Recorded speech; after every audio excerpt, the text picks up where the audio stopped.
So we've had some absolutely huge announcements about the future of the Commander product line and, well, its growth to some sort of almost behemoth-like entity that's going to be quite hard to keep up with in some ways. The Command Zone has had a video where they interviewed and talked to Gavin Verhey about this. I recommend you go watch it. It gives you all the information in its most rawest form. But I wanted to unpack some of that, maybe if you too long didn't read, and then talk a bit about how I feel about it all. I'm Vince, also known as PleasantKenobi on the internet. I'm the Magic the Gathering content creator equivalent of, well, the best beard in the Magic community, as endorsed by LSV. I think PleasantKenobi has like a real slick beard. I think his beard looks very well maintained and looks really good on him.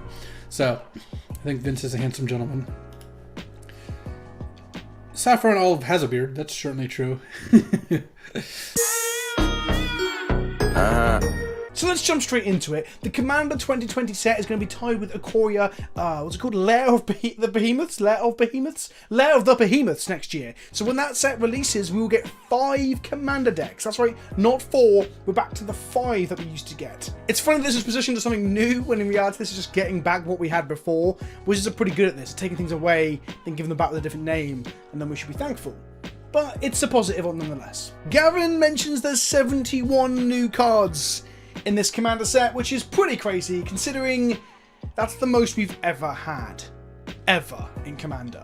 Whilst that is interesting for Commander players, which I do count myself amongst, it's interesting because Legacy and Vintage are going to get hammered with 71 new cards. And now, quite often, a lot of these cards will never see any play in the older Eternal formats. Don't forget Canadian Highlander as well, but sometimes we get True Name Nemesis, and things go horribly, horribly wrong.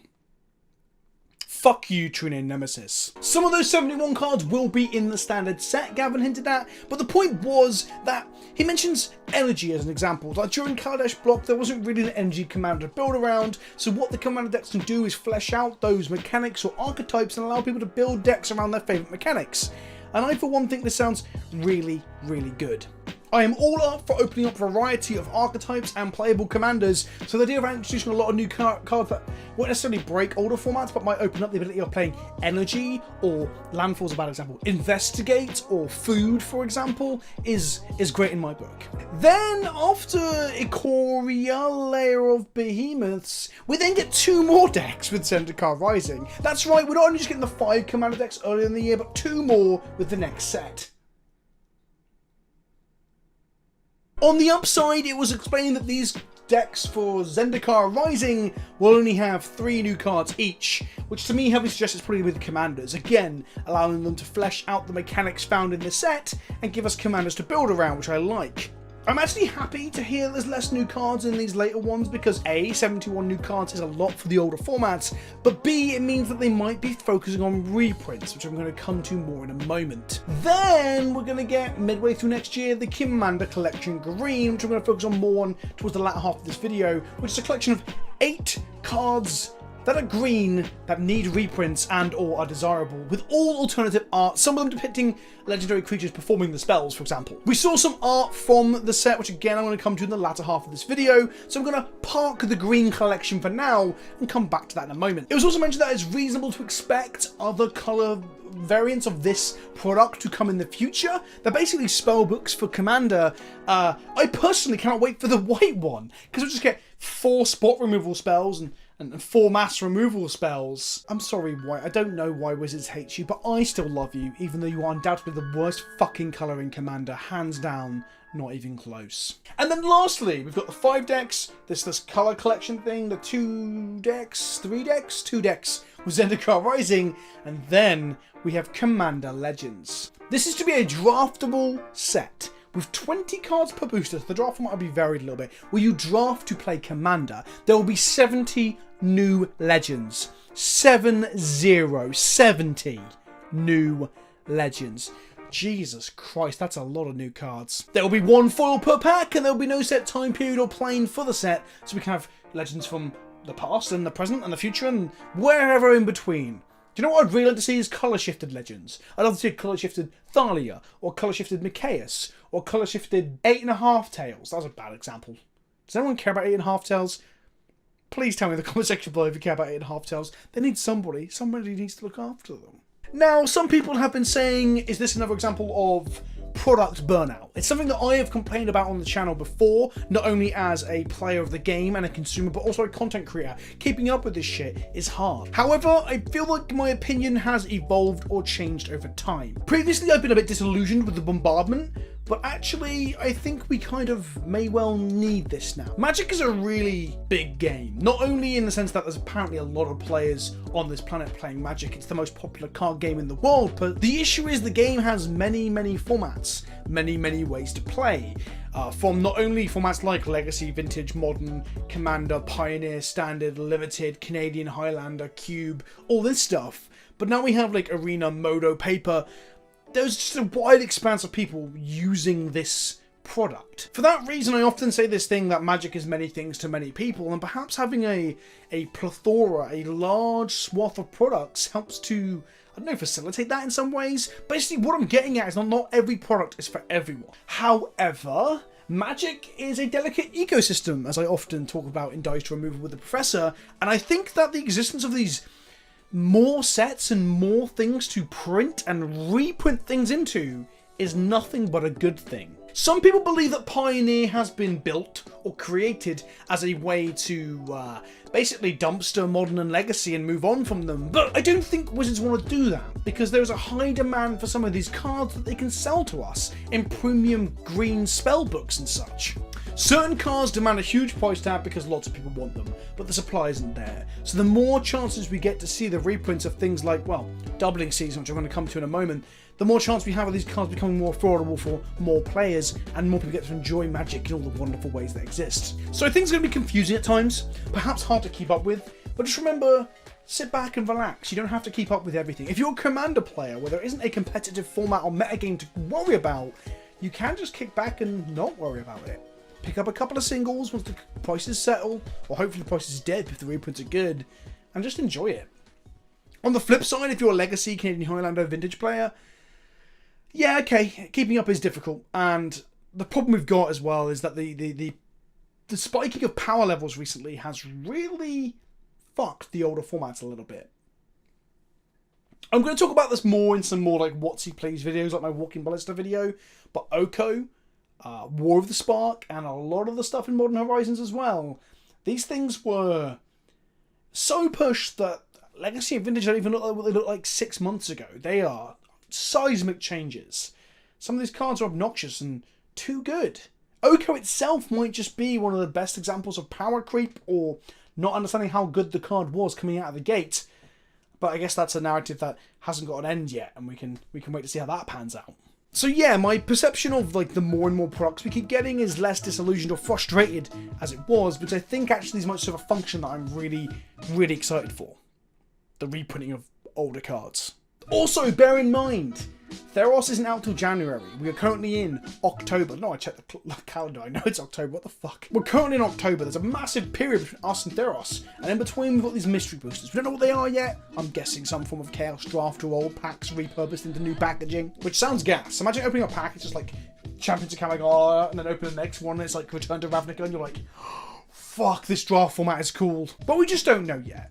But besides that, we haven't got other products to worry about, apart from maybe a few bits and bobs they might bring out. I don't know, another collector's edition for the mystery box, who knows? Commander Legends, for those of you that don't know, is coming out late next year, Q4. This is something I see people missing constantly. This is not a new product coming out tomorrow, or even this year. It's a year from now. They're just giving us a very early look to drive hype and see feedback. I, for one, quite like seeing that far in advance, but I can see why it might be confusing or overwhelming for the average consumer whose life or job isn't to keep up with this bloody game. Let's talk a bit about reprints quickly, okay? So I've got 5 picks. That's 4. I've got 5 picks for cards that we need to see in this green spellbook collection thing. Number 1 is Doubling Season. This card is currently $52. It's insane. It's good in most green decks that want to put counters on things. It's very good in the Planeswalker and Super Friend decks, and it's $52. Recently reprinted in Battle Bond, it needs another reprint. Hell, it needs 2 reprints. Stick one of them at rare. Fuck it. Bring the price on this card down. Next up is a utility card that I had no idea got to this price. Sylvan Library is averaging $40 according to MTG Goldfish. $40. In some ways it's a good balancing act because green is by far the best colour in Commander, don't you even fucking at me. So making even the utility like card draw and filtering options like Sylvan Library expensive, it's a good way of balancing out for the average player. This card should not be this much. This is crazy. Its last printing, if I'm correct, I should have written this down before I started filming, was in Eternal Masters?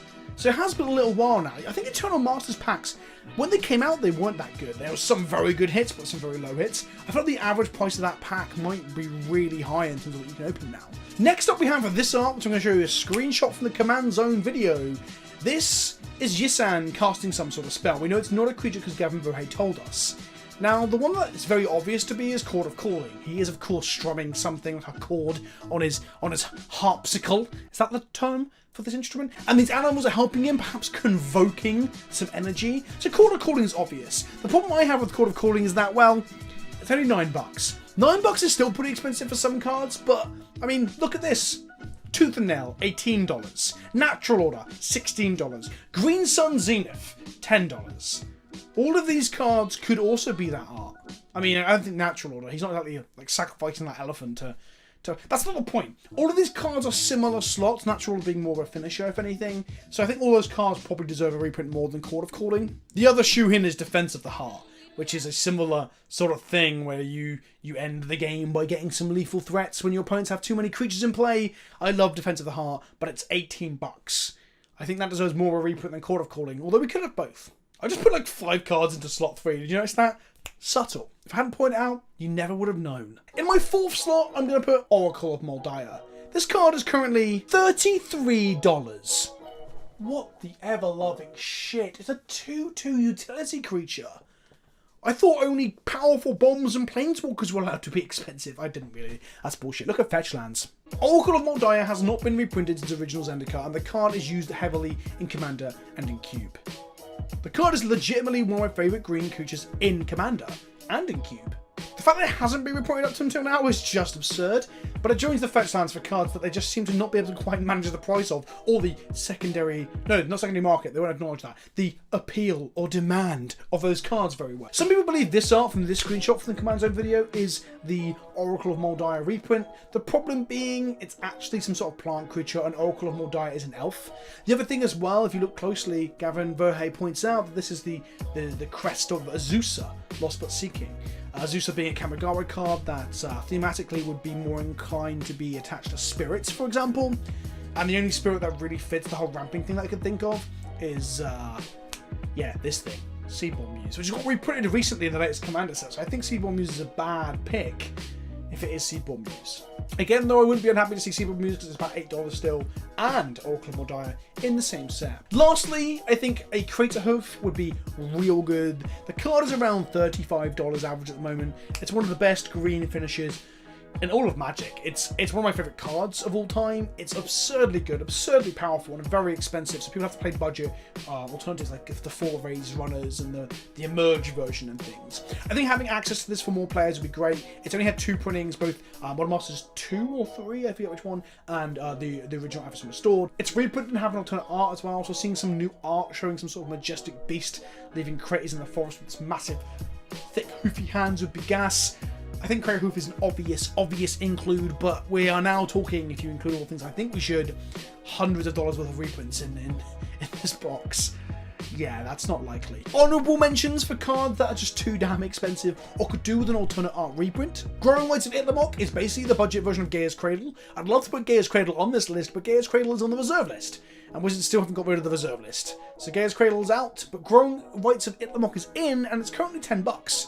So it's a pretty good choice to get into the player's hands so they can play with a good utility card. There's also Vorinclex, Voice of Hunger, which is approaching $20 now, but I hate this card and wish it never existed. So I don't really want to see it reprinted either. But it's a very expensive green powerful staple. My last 2 are much lower, but Eternal Witness is still holding a price tag around $5 after like infinite reprints, so some more reprints wouldn't hurt. And this card is probably one of the best green creatures ever printed and a staple in pretty much every green Commander deck, right? So having a new printing with some new art wouldn't hurt. Although the Eternal Masters art was phenomenal. You don't need one, but I would like one. Again, it's one of my favourite green creatures, one of my favourite creatures of all time. The card's gas. It's value. And lastly, Beast Within. Beast Within is one of the best answers green has for anything. In some ways, it breaks the colour pie a little bit, allowing it to answer, well, anything on one card, including creatures. The thing is, though, that Beast Within is approaching like $2, and, well, that's weird. It's been reported a ton of times. It's just in high demand. I mean, you could get Oko, which is like a recurable Beast Within, essentially, but if we all just collectively pretend that Oko doesn't exist, I think Magic would be better off. And now some closing ideas about Magic. Firstly, buy the PleasantKenobi merch that's available in the link below. This is me climbing a pile of Magic cards. Buy my fucking shirt. But secondly, the more products we have, the more places they have to print fetch lands. I joked on Twitter recently that they keep just not doing this and failing to do this, and they have. The original 5 fetch lands were printed in Onslaught in 2002. The rest of the cycle was completed in 2009, with the last 5 being printed in Zendikar. Then, barring Judge reprints, the Onslaught fetches weren't reprinted until 2014. That was 12 years after their original printing. For 12 years, Wizards of the Coast could not find somewhere to print fetch lands. I don't understand. These 2009 Zendikar fetches were printed again in 2017. 8 years later, in Modern Masters 3. A set that was fantastic to draft, full of value, and basically loved, apart from perhaps the premium price tag. How do they keep doing this? How do they keep ignoring the existence of these cards? Is it because they generally don't want Modern and Legacy to survive forever? Because they don't think they can tap it for monetization forever? And therefore, if they die, they can monetize something like Pioneer, perhaps? The only reason Modern is so expensive, and the mana base is so expensive, is because Wizards of the Coast haven't reprinted fetchlands enough. That is simply the only reason. I will be doing another video on this, and I'll be shouting about this quite a lot, but they just need to reprint them another 3 or 4 times in packs that aren't super expensive and are print to demand. Just get them out there. The cards will always hold some amount of value. They will always price someone out of Magic, but not in the way that they do right now. They're over $100 a piece for Skulltons. What on earth is going on? Just print them, for fuck's sake. I've been Vince, also known as PleasantKenobi on the internet. I hope you've enjoyed this look into the new products, what I think needs reprinting, a look at some of the biggest green staples that need reprinting, and the problem we have around perhaps too many products, but I don't necessarily agree with that point anymore, and fetchlands is an issue. If you enjoyed the video, make sure you drop a like, comment down below, and let me know how much you love me by commenting saying, Vince, I fucking love you. Until next time, be good to one another, enjoy Magic for what it is, one of the greatest games in the fucking world, and please just pray to Cat Jesus that they reprint fetchlands. Ta-ta for now.